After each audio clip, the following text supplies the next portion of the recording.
Mahigpit pa rin ang pagbabantay ng Office of Civil Defense Cordillera sa epekto ng habagat sa rehiyon kasabay ng pagtutok sa mga lugar na posibleng maapektuhan ng pagbaha at landslide.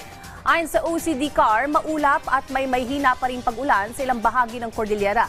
Sa kabuang monitoring, 15 ang nasawi habang 14 ang injured at wala namang naitalang nawawala. Sa ngayon, 8 kalsada ang sarado, kabilang ang Cannon Road na patuloy na nililinis ng Department of Public Works and Highways. Samantala, patuloy ang pagkilos ng OCDCAR kasama nga LGU at iba pang ahensya ng gobyerno sa pagresponde sa mga apektadong komunidad. Naka-preposition na rin ang food at non-food items para sa agarang maipamahagi kung kinakailangan. Prioridad po natin lagi po yung ating safety.